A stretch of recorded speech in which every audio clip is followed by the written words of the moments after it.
Big Sales National Football Show.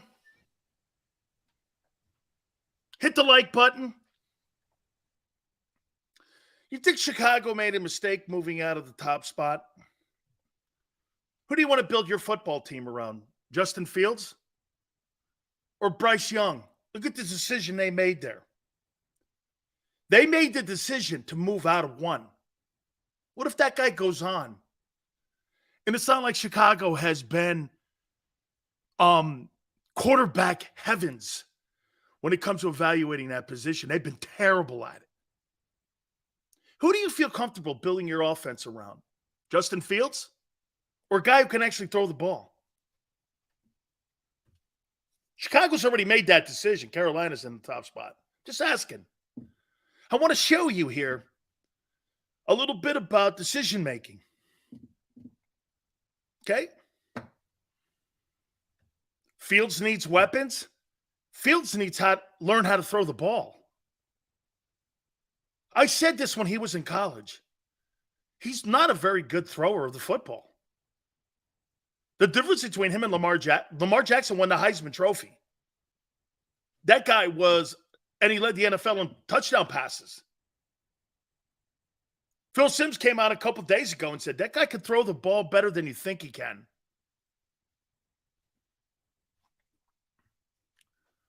So if you're Chicago, you think you made the right choice, moving down to get a defensive tackle or an offensive tackle? Do you think that? You think one player is going to turn this thing around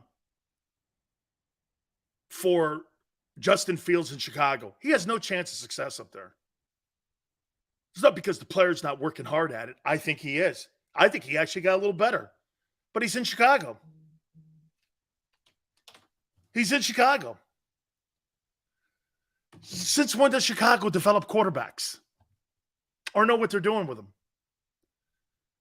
They draft defensive-minded guys always, and they never get it right. But, oh no, Justin Fields is going to develop into the best quarterback since Sid Luckman. That was 70 years ago. Okay? You tell me, you really think that guy's going to turn out to be anything up there in Chicago?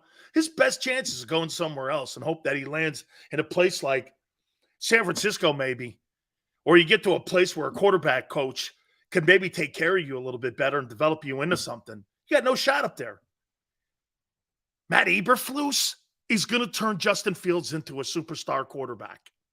And so they move off of a superstar quarterback and Bryce Young to draft a defensive tackle. That's why the Bears blow. Yeah, it goes, I'm using old thinking. Name me a quarterback in the last 50 years they've drafted. That was great. Old style thinking? What quarterback in 50 years have they drafted? Jim McMahon? Who? What quarterback have they drafted in 60 years? Old style thinking? Did you see him as a passer last year? No, but Chicago. Sills has got old style thinking. No. Chicago has old ways of thinking that still apply to today. They're the ones that are old thinking. That you could build teams through defense. And not having a star quarterback. Look at what it's got in Chicago. It's like the curse of Jim Caldwell or Lovie Smith. I think Lovie had a winning record when they fired his ass. Bobby Douglas. Sills, you can use the draft capital to trade for one of those guys. Who are you getting? Who are you getting? Devin White or Brian Burns? I'll take the Burns kid. Because as Tone says, and rightfully so, Brian Burns, do you understand Carolina was offered 2 ones by the Rams and they turned it down?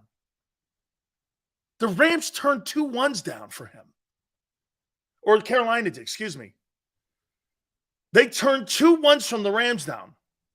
Nah, he's too good. He's 25. He's an edge rusher. He's 6'6". He's 256. The guy gets around the corner. Trying to build. He's the guy you build your defense around. And the Rams offered him 2 ones for him.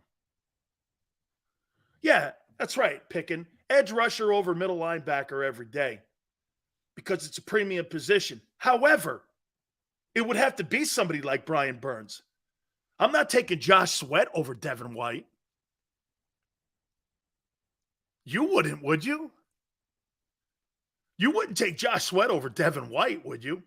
Josh is a good ball player. That kid's the best at his position in the league. That's the difference between me and you. Just because it's a premium position, Josh Sweat is probably the 15th best edge rusher. This kid's the best inside linebacker. He's the best. You understand? When people use, he's the best, he's number one. That's kind of what you're hoping. Yeah. I'm not taking the 15th best edge rusher because he's the 15th best edge rusher. I'm taking the best inside linebacker and keeping him there for 10 years. Okay? Right now, your front four is good. It's the best in the NFC East. I'll say that. Your linebackers are the worst. Your safeties are the worst. Your corners are the best duo in the NFC East. Is that fair? I think that's fair. Best front four? Yep. Worst linebacking core. Worst safeties. And the best duo at corner. Yeah. Yeah, that's probably NFC East. That's probably fair. Washington's got a better defense overall than you. You're better than New York, and I think you're better than Dallas. Dallas is getting better on that side of the ball, though. They're getting better, but you're still better, I think. I don't think much of their backers either. Okay? And I think you can run on them. Okay? They upgraded corner with Stephon Gilmore. Okay? Defensive tackle position, I do think is weak in Dallas. I do. I would love Bijan, but if Carter's there, I get it, man. But get this. Understand something here. Who helps you win the Super Bowl? Jalen Carter or Bijan Robinson? This is an offensive league. This is an offensive league. And you run RPO. And hey, Tone, what I don't get with some of these people, I'm trying to take hits away from Jalen. And I'm trying to, every time Jalen runs the ball, turn those into more effective and more productive plays. Instead of having him carry the ball for 17 times in a game for 65 yards, wouldn't you rather have him carry the ball 8 times for the same amount of yards? Wouldn't you rather have that? Isn't that what we're trying to do here? I'm trying to get Jalen down to 8 carries a game, not 17. And with that collection of running backs, dude, like I said, not one of those running backs could start anywhere in the NFL. Oh, probably on the shitty teams. Probably on the, and you might be able to start in Kansas City because it really doesn't matter because Mahomes is a quarterback. You don't care. Offense doesn't run through the run game. Your offense does go through the run game. You are the run game. Run, pass option. There's a reason the R's in front of the P. Okay? There's a reason for that.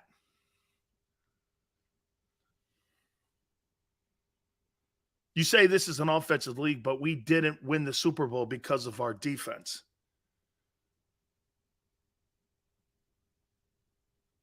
Your running back was on a milk carton in the second half. Your quarterback put the ball on the ground. And again, I'm not killing him for it. But when you put it all together, and you were not hanging with Kansas City in the second half. Kansas City had one incomplete pass in the second half. It was a throwaway.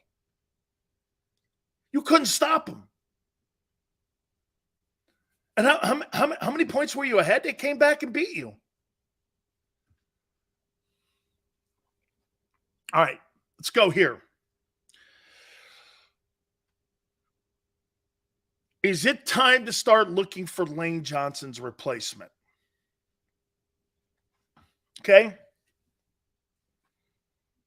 Is it time to start looking for Lane's replacement? Is it time? Hey, Yale goes like this. Mahomes was 90% completion percentage in the second half. But with this collection of like guys that you've added to your team, you're going to beat them with that defense. And he killed that defense last year.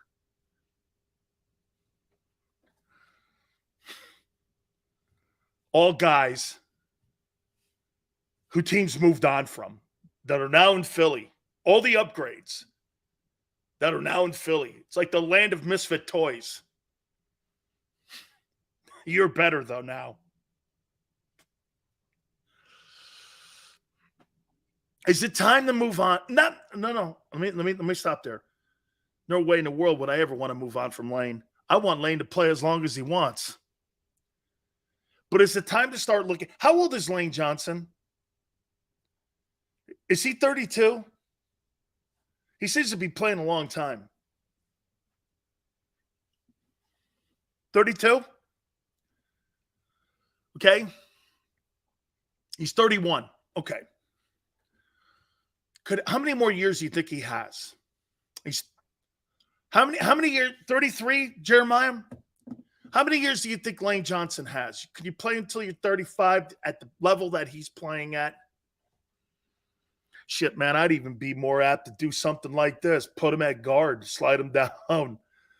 Man, I don't want him and Kelce ever to leave. Those two guys, man, I'll tell you what, those two guys have to be in your top 15 players in the history of your franchise. They have to be. Those two guys have to be two of the greatest Eagles of all time. Lane Johnson and Jason Kelce. They have to be. I think it takes a little bit more time for offensive linemen to develop. Lane is so good. You know, look, the left tackle position is by far the more important position. Maybe that changes, especially in an offense like the Eagles run with that RPO. He's so good running the ball. He's so good in the run game. He's so good with his feet. You know, I tell you, I always question why the Eagles never moved him to left tackle. Why'd they keep him there? Because your best tackles in the Hall of Fame are your left tackles, not right tackles. That's tackle position number 2. And you know how you know that? Look at his salaries. Now, he's paid like a left tackle. He is. He's paid like one. Totally is. But most of the time, you get the flank or the guy's blind side to protect the backside of the quarterback. Okay? Most of the time you get that. And your right tackle is tackle number 2 in the paying order and in the pecking order. Okay? He's been great. I mean, last year, I thought he was better than the year before. I thought he was better than the year before that. He's continuing to get better and better and better. His footwork is sensational. All the great edge rushers, he crushes. Had a really good game against Bosa. I thought Bosa made some plays, but I thought he was better. Look, I tell my daughter this all the time. When you play against good people and you're in the NFL, you're going to get beat sometimes. You're going to get beat. Bosa had a tackle for loss.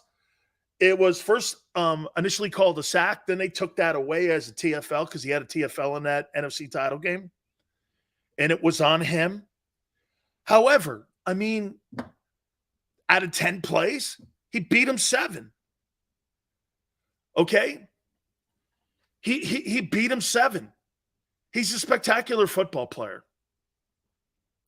Spectacular. Would I say he dominated Bosa? I would not say that. You didn't dominate that front 4. You had 230 yards in offense. Will you stop with that? They held the Philadelphia Eagles to the less amount of yards of any game. Any game. They held you under 250 yards in total offense. I mean, if there was a quarterback on the other side of the football, it would have been an interesting ball game because you're not going to beat teams in title games with your quarterback throwing for 70 yards and running for 70 yards. Oh, that's right. The gift Devontae Smith thing. I forgot. Anyway, do you think, again, in the draft here, there's some players, and I got this from Chris Landry yesterday. I'm going to show you something here. I want to show you something on Chris Landry and I thought that was pretty informative. Okay? I thought it was pretty informative on what he said and how he looks at pools of players. There's only one offensive lineman that's rated 90%. The rest of them are 88, 88, 87, 87, 87, 87, 3 at 86, 2 at 85. And remember what Chris said yesterday when you're looking at drafting someone? Nobody gives a shit what the name is. But if you're all relatively in the same sandbox, does it matter who you draft? Does it really matter who you draft? The Skornowski kid, 6'4", 313, he's the most athletic guy. He's going to be a top 10 pick. If I'm the Bears, I take him. If I have that much belief, okay, if I have that much belief in Justin Fields, you got to get him wideouts and O-linemen like you have in Philadelphia. I'll tell you this. If I was Chicago, I would do every single thing that they're doing for Jalen Hurts. I would duplicate it in Chicago. I would completely duplicate it in Chicago. I would do everything that they're doing.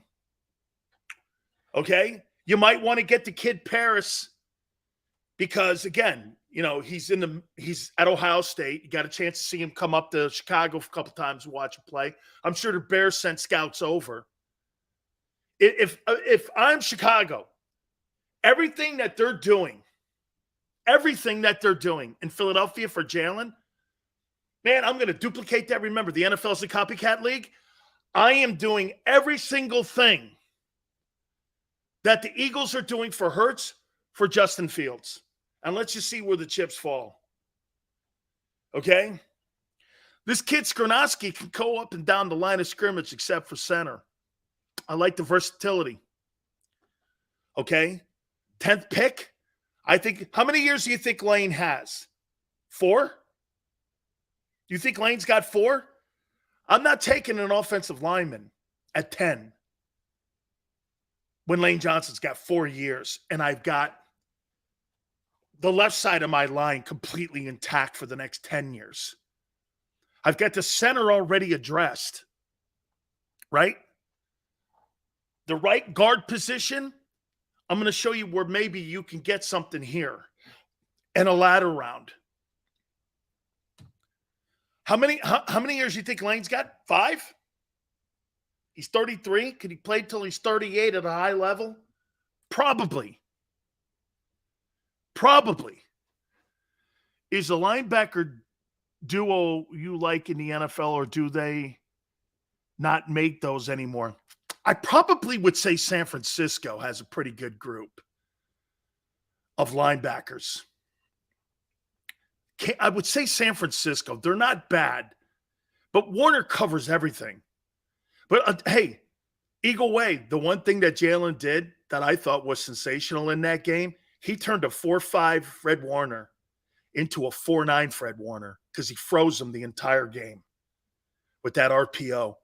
Fred was one step too slow every single play. Jalen kept, and that running attack took over in the second half, and they could not stop it because he was freezing him. And when you've got a decision maker that good like Hurts is at that RPO, dude, he was late on every tackle. Go back and watch the 22 on what Hurts did to Fred Warner. He neutralized him. He, without even getting hit, neutralized Fred Warner. He neutralized him. Fred Warner was chasing the entire game. The entire ball game. Okay? He was chasing. Because he has to sit there and he has to wait. And Jalen was so smooth with the RPO.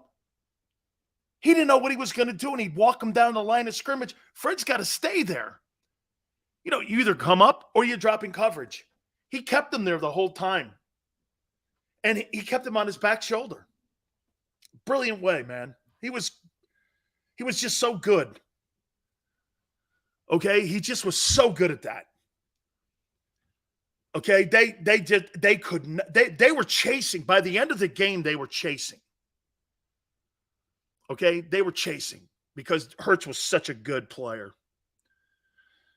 So Skornowski, probably out of the mix for the Eagles. I think the Eagles are going to take some old linemen because it's a pretty good group. Okay? It's a good group. And I think these are the 10 guys that Stoutland's got to be looking at here. Obviously, the 3 guys that you're looking at, the 3 highest graded guys. Actually, you want to hear something?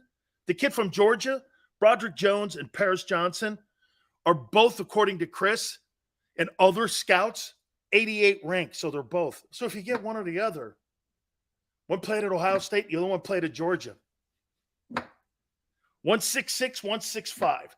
They're both around 315. I kind of like where Chris was going yesterday. Okay, who would I like to have on my team? Well, Georgia's played in more bigger games, better talent, better edge rushers. How many edge rushers are in the Big Ten that are decent? Well, he probably played against Aiden Hutchinson. I'd like to see how he played Paris Johnson against Aiden Hutchinson a year ago. And then I'd like to see him how he played against Ajabo. And then I'd like to see him how he played against his pass rushing guy, Van Ness. Probably, those are good edge rushers. That's good enough. I could probably get a good sense. Roger Jones is in Georgia, though. He's playing against LSU, Florida.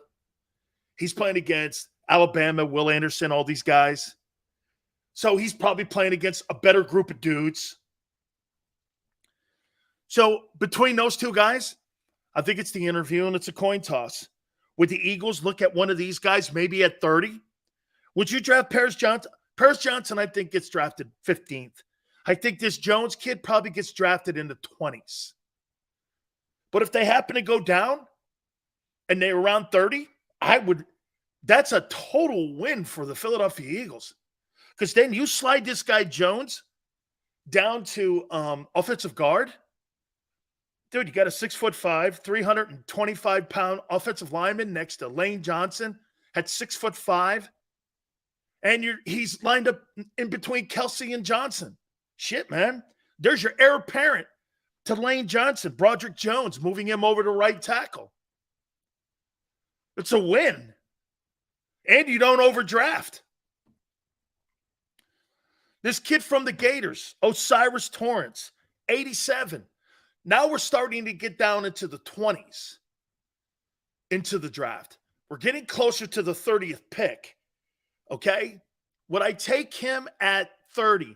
I don't know. I would hope he gets into the second round. All right? I doubt he does. But I would hope he got into the second round. I might move up in the second round to get him. Now, depending on what you do at 10, you already may be there if you trade out of 10. You trade out of 10, you're able to get Osiris Torrance, the kid from Florida, in the top of the second round. Putting him at offensive guard, does that help Jalen Hurts? Bet your ass it does. Does that help you win a Super Bowl? Bet your ass it does. Why would I want to slide a 6'3" center over to guard when I could get one of these guys? And usually when you're a left tackle and an offensive tackle like this, you're pretty skilled and athletic. Guy played at Florida, played against Will Anderson. Guy played against some of the top Tennessee volunteer guys. Okay? To me, I hope he gets down to 2. And depending what you do with 10, or how about this? You trade out of 30 down to 2. You get all these 2s and 3s. You grab a guy like this, put him at guard. Does that help Jalen Hurts? Bet your ass it helps Jalen Hurts. The position that helps Jalen Hurts win a Super Bowl, there's only 2. Guard and running back. And Bijan is going to be way gone by then. So then guard helps you. Myles Murphy, get out of that shit. Dude, if an elite player is not a 10, he's got to be out of there. Go to the position. Dude, if I'm the Eagles, I draft the best player that helps me win the Super Bowl, not a need position. Because a defensive tackle at 10, Breezy, is overdrafting like you did a year ago. There's nobody at 10 that can help you on defense except Will Anderson and Jalen Carter. No one else will help you. No one. Tone's like this. Jesus Christ, man. Myles Murphy's going to see you one day, Sills. He's going to put his foot in your ass. He probably, hey, dude, he's a good ball player too. I shouldn't be shitting on him like that. He's a good player, man. He's going to be a good player. I do. I think he's going to be a good player. Look at me walking it back. What's wrong with Murphy? Nothing. At 10, a lot. At 10, a lot. Here's another kid. Anthony Harrison, Oklahoma. I think Lane wouldn't let. He's got an 87 grade. Broderick's got an 88. Osiris Torrance, 87. Harrison, 87. And Jones from Ohio State. How about this kid? This kid Jones plays on the others. Have you guys seen this guy play? I watched him last night.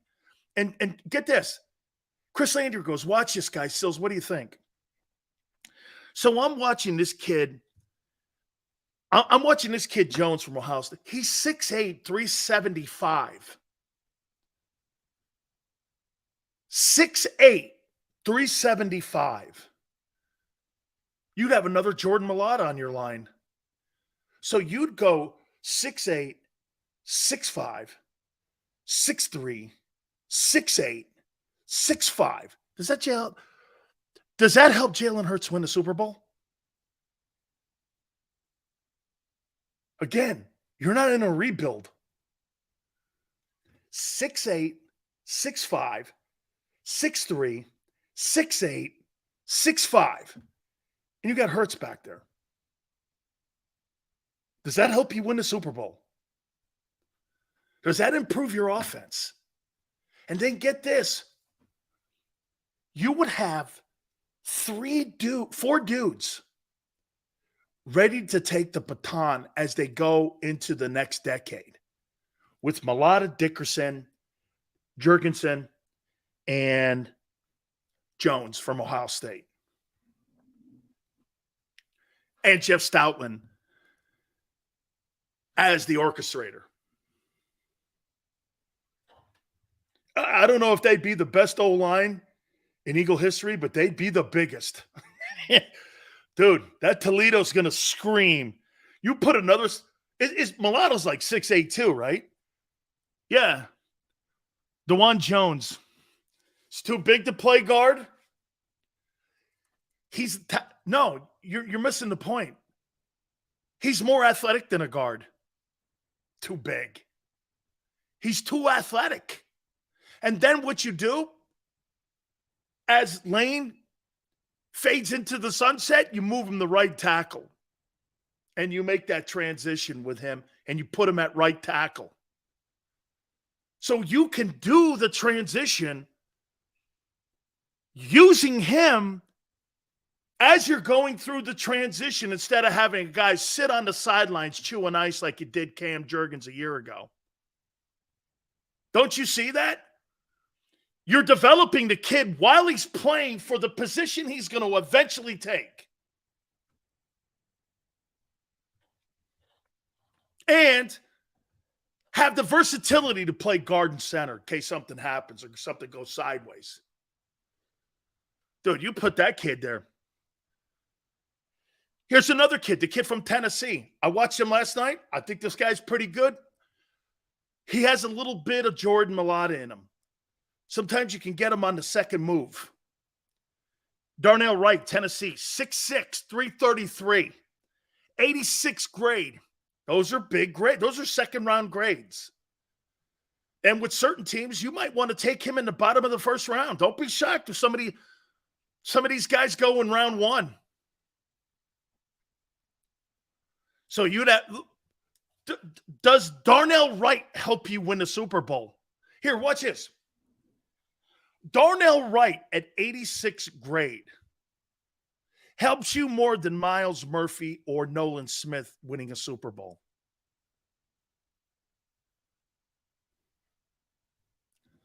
But you want to take Nolan Smith at 6'2", 232, edge rusher, when teams are going to light your defense on fire.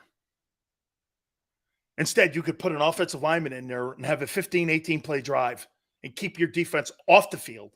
You know do you know what the priority in Philadelphia has got to be this year? It's not so much keeping Patrick Mahomes off the field. It's keeping your defense off the field. And how do you do that? Ball control, RPO, run it, be smart. Don't turn the ball over like you did a year ago. You duplicate all the things you did a year ago, you're back in the game again. You're back in the game again. Okay? Yacht goes like this. You act like Penny will break his bones first game. He does. He does. Yacht, he's had 2 starts a year for 5 years. 11 starts. He's missed 80% of his games.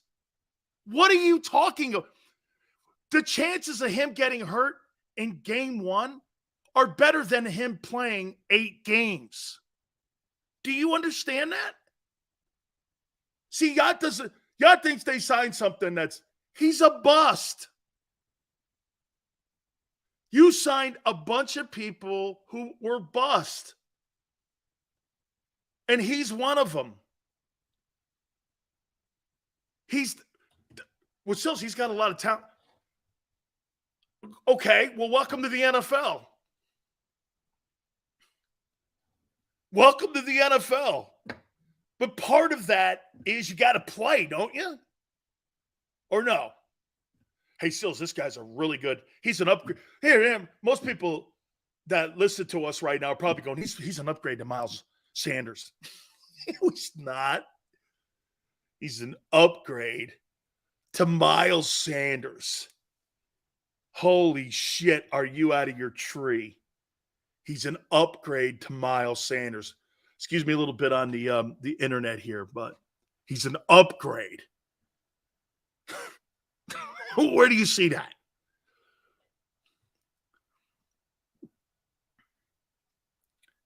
John Michael Schmitz, Minnesota. I watched this kid play. He's a pretty good ball player.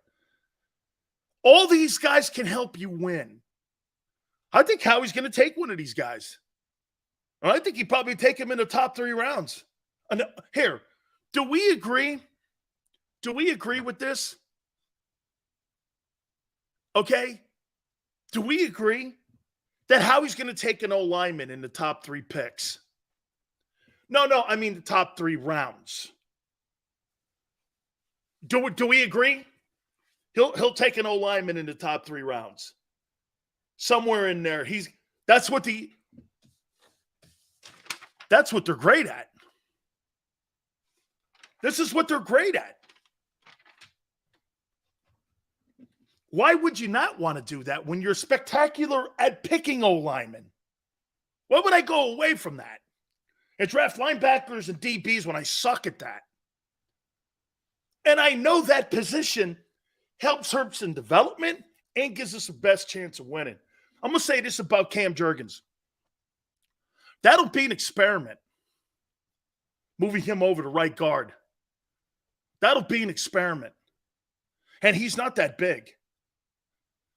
He's not the biggest dude. And when you got to take on, like the kid from New York, or you got to take on Chris Jones again, you think Chris Jones is not going to have a field day on Cam Jurgens? He'll eat that kid alive. Okay? I mean, he's not big.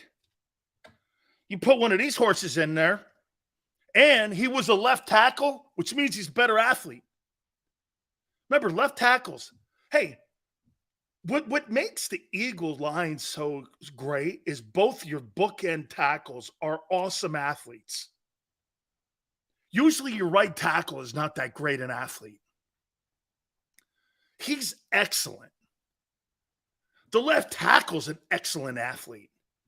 You got athletes all in that. They're not like when these guys first started playing ball, these guys were like other positions, quarterbacks, tight ends, linebackers, defensive ends, and they developed into this position. Watson goes, Cam is a student. Wait a minute. Oh, I see. So Green goes like this, Cam is the same size as Sayamalo. He's not a guard. He's not a guard. He's a center. You think you could just pick up that skill set and you're going to be an all-pro a guard? Really?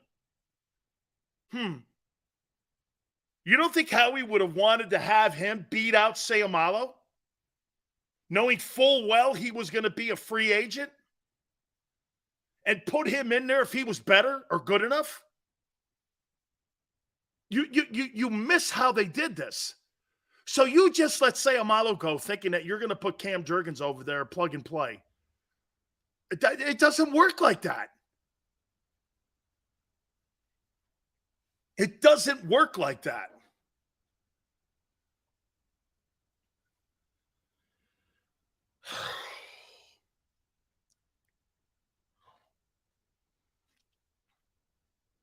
There's some talent here. Okay? There's some talent here in the offensive line. I think one of these 10 guys are going to go in the top 3 pick. Well, I don't think with the 1, unless he trades down, possibly 30. But I think these are the guys, this list here. So when you listen to draft shows, do me a favor, guys. When you listen to draft shows and they start talking to you about linebackers, they start talking to you about tight ends, it's a waste of your ears. Has no bearing on your football team winning a Super Bowl. This list does. Because this position helps your quarterback. Think about that when you're talking about putting a player on your team.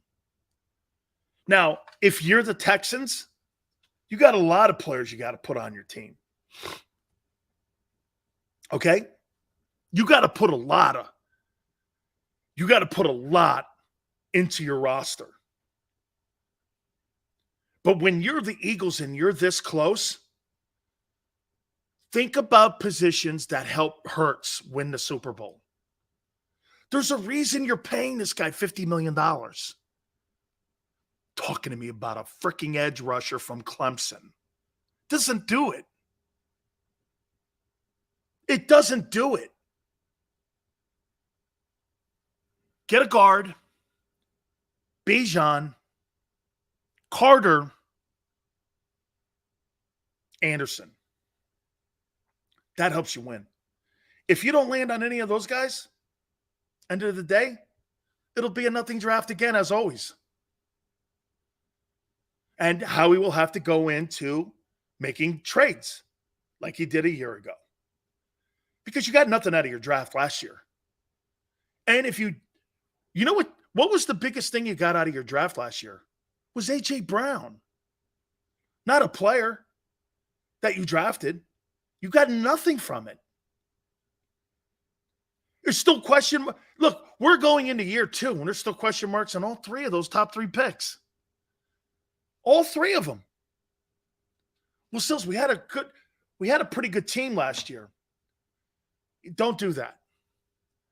Because if Nakobe Dean was so good, he would have beat Kaiser White out.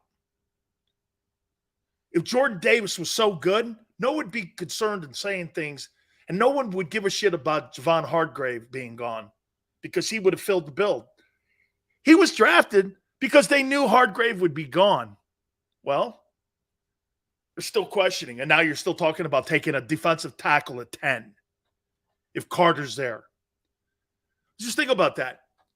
People are still talking about the Eagles taking a defensive tackle, which you took a year ago. All you need to know, when you hear the dialogue going back and forth, if Carter's there, you take him. Why? You drafted a guy 13th last year. Wasn't he good enough? No. No. Will he be? Hey, do you know what I hate about the conversation about Jordan Davis that I should know and I should punch myself in the face every time? Hey, man, those combines and pro days, he is a killer at it. But his stat sheet blows. He is not a productive dude. 88, Georgia is a productive dude. All you need to watch is 5 minutes of film on him, and you'll go, Jesus criminy, this guy. Even Chris Landry yesterday was like, this kid's everything. And when we talked about Will Anderson, he was like this, man, what makes him crazy great, that guy led the college football Division I rankings in sacks 2 years in a row, and he's better against the run. Isn't that worth moving up to 3 from 10 if you could get the best player in the draft the last 2 years? But no, I don't want to waste that draft equity. Or what's the other one? We don't want to pay a running back $4 million. And so you'd rather have the committee of nobodies running the ball for you, where you could actually get a legitimate running back there. Miles Sanders. If I were to tell you this about Miles Sanders, what would you say Miles Sanders is in the NFL? What would you rank Miles Sanders as a running back? What would you say? Where would you rank Miles Sanders as a running back in the NFL? 10? 12? 13? Top 15? Top 15? 12 and 13? Shakir goes, he's average. And he had the 8th best rushing season. 8th best rushing season in Eagle history. He says he's average. I'm going somewhere with this. So you had an average running back have the 8th best rushing season in Philadelphia Eagle history. Why not put someone back there that could give you the best rushing season and help your quarterback and help you win a Super Bowl? Kenneth Gainwell's he couldn't start anywhere in the NFL except on trash teams.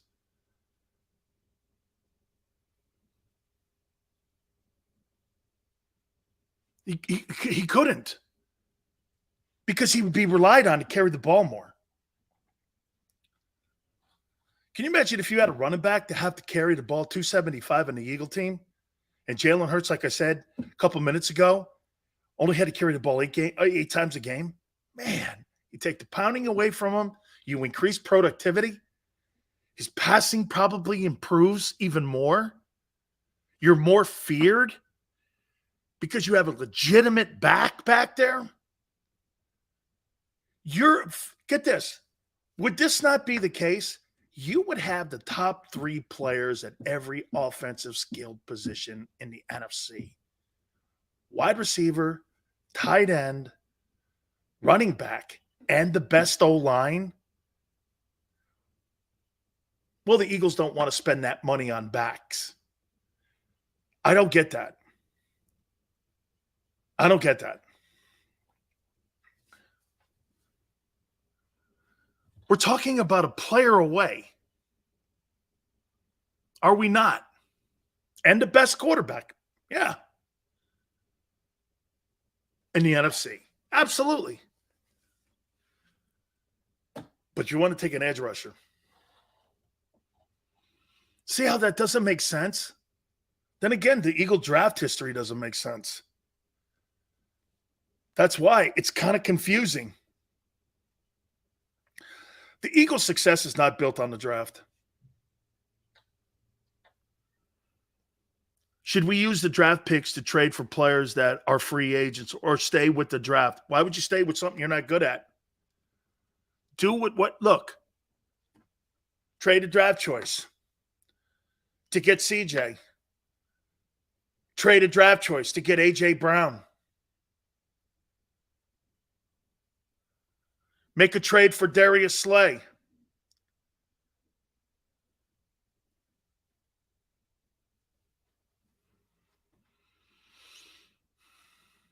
They've won using that formula. The priority is the lines. That's correct. And get this. To the extent that the success since 2000 has been because they've made really good selections in those lines, especially on the offensive side. But if you think about it, am I right when I say this? They've only been really right once in the NFL draft in the O-line in the first round. That's with Lane. Am I right when I say that, or am I wrong? Most of the guys have been picked from 2 down, not one up. Isn't Lane like the only guy that they've landed on in 23 years that was a top flight offensive lineman in the first round? I mean, I can't think of any other offensive lineman they've landed on in the first round that they've had a home run with outside of Lane. Is there somebody else I'm missing? I mean, that's why this list here of the old linemen, that's why I put the numbers on the far right. One guy's rated 90. The rest of them are between 85 and 88. I don't know. There's 9 guys here that could help your football team. 9 guys here. 9 guys. What round was Trey drafted in? What year was Trey drafted in? Was Trey drafted 2000? Again, offensive linemen. First rounders.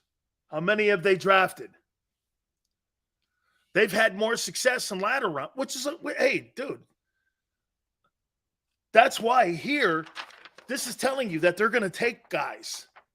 Because it's a pretty good group. Okay, this is a pretty good group. This is a pretty good group right here.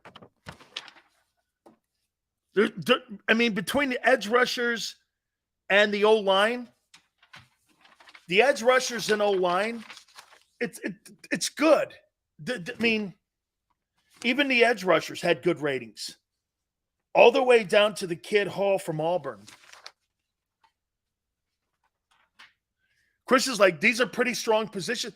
This is right up the Eagles' skirt here, man. This is what they do great.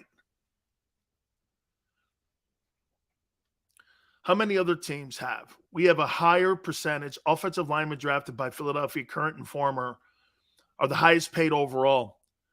Our cast-offs are starters everywhere. Correct. That's why I keep telling you, as much as you don't want to hear it, JM, sometimes, you draft O-linemen, great. That's why I put the O-lineman list together here. Every other position, you're marginal. And you win with that formula, like Yale says. You do win with that formula. Okay? But again, one thing for sure, you don't draft edge rushers. You've not been good at it. Brandon Graham is a fine ball player. He's not elite. Never has been. Never will be. Here, let me try to compare him to somebody. You think he's Javon Curse? You think Brandon Graham's Javon Curse? I don't. I mean, like, if I had to, you think he's better than when Ryan Kerrigan was in Washington?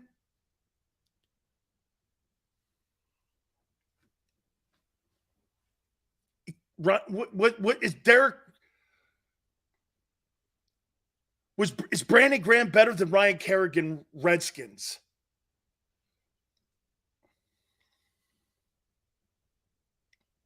I don't know. Okay. I mean, right? You shouldn't, JM, never disagree with them drafting an O-lineman no matter what the round is.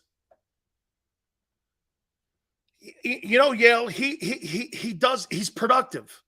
Brandon Graham, if I had to give him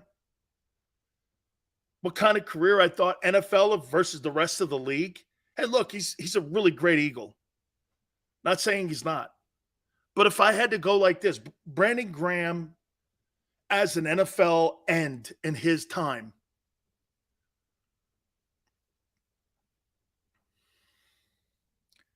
I don't think he's better than Ryan Kerrigan when Kerrigan was with the Redskins. I don't think he's better than him.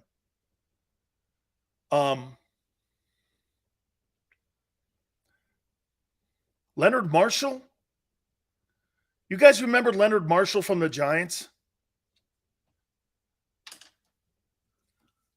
You think I would never in a million years put the Brandon Graham on the list for Hall of Fame. Not with he's not better than Leslie O'Neal. What are you, crazy? Let me see something here.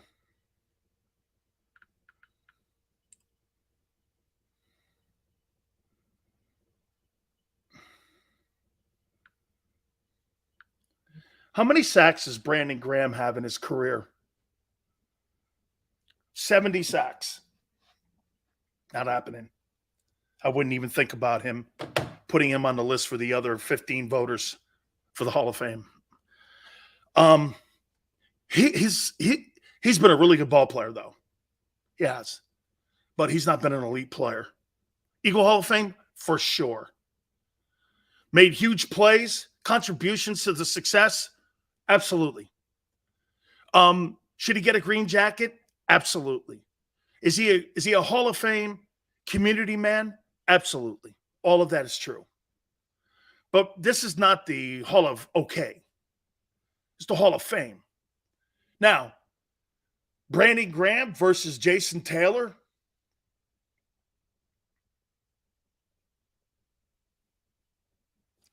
Jason Taylor had 140 sacks, I think. Brandon Graham stats.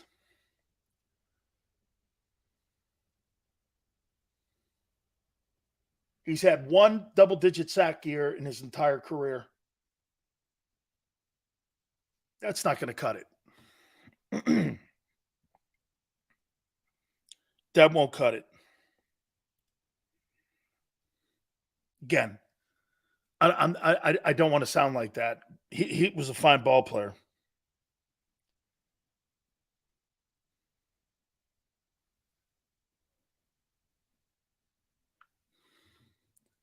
Where's accolades?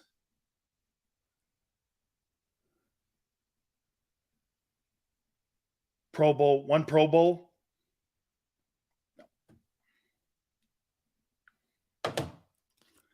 One Pro Bowl? I don't think so. Jason Taylor, I think, has 126 sacks. Jason Taylor sacks.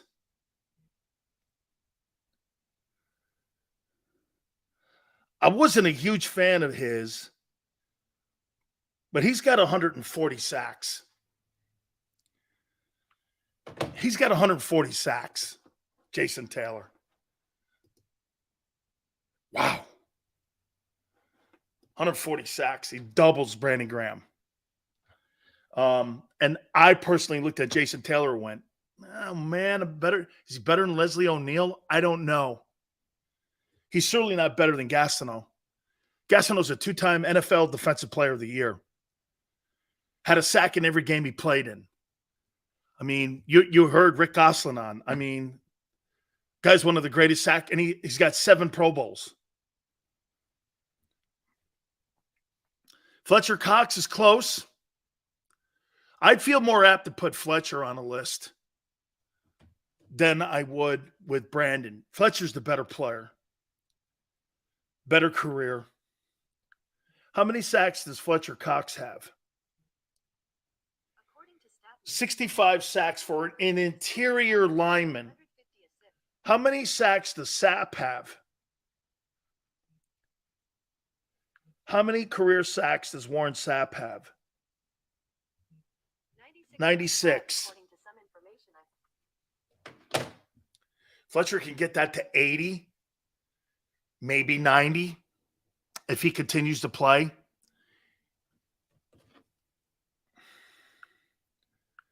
How many sacks does Ndamukong Suh have? 71. Wow, is he Ndamukong Suh.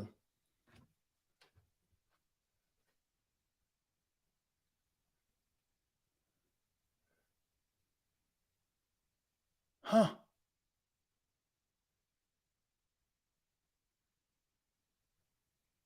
Three-time first-team All-Pro, 5 Pro Bowls. Fletcher Cox. According to Wikipedia, Fletcher Cox is an American football defensive tackle for the Philadelphia Eagles of the National Football League. 6 Pro Bowls.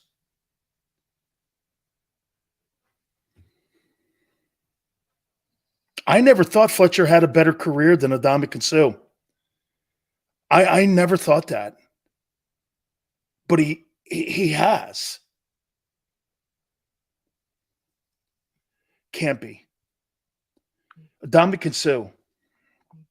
According to Wikipedia, It can't be. NFL Defensive Rookie of the Year.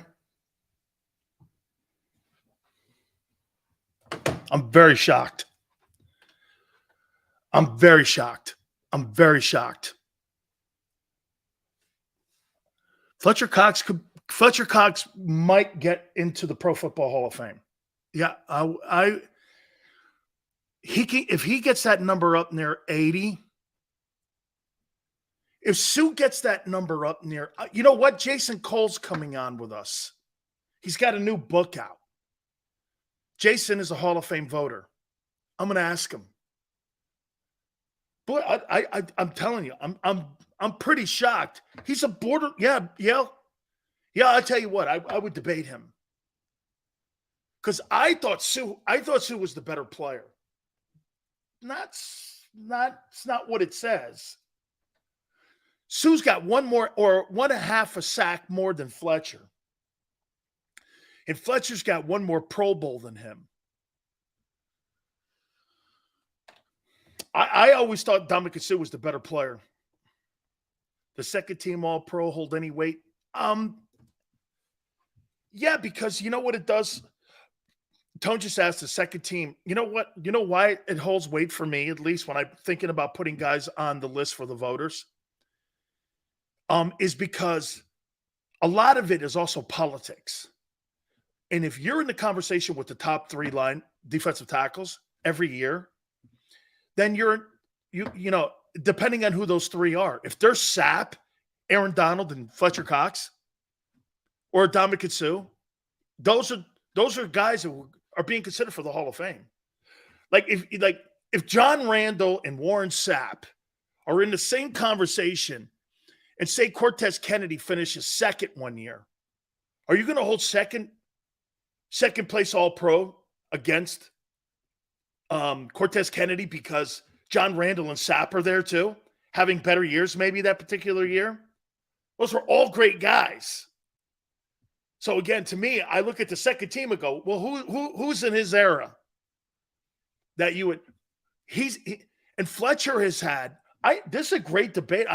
I never thought he was this close. Fletcher had Donald. Did he have Sapp? Not really. Who else did he have? He had Sue, Donald. Sue and Donald have been in Fletcher Cox's wheelhouse. I'm trying to think of another defensive tackle that was in Fletcher's time, that was in the conversation with him.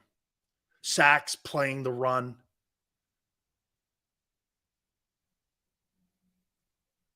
Sue and Donald?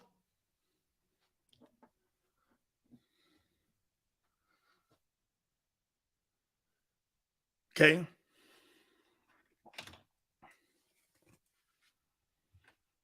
Hey, by the way, Calvin, it's not a rip at Brandon Graham. Brandon Graham's been a great ball player. Okay, we're talking about the 300 dudes that wear gold jackets. That's all. So it wasn't meant that conversation. I'm talking about, I didn't really realize Wolfirk, Fletcher's better than Wolfirk. I don't think that's a close conversation. How many people think that Fletcher Cox is better than Vince Wolfirk? I do, by a lot.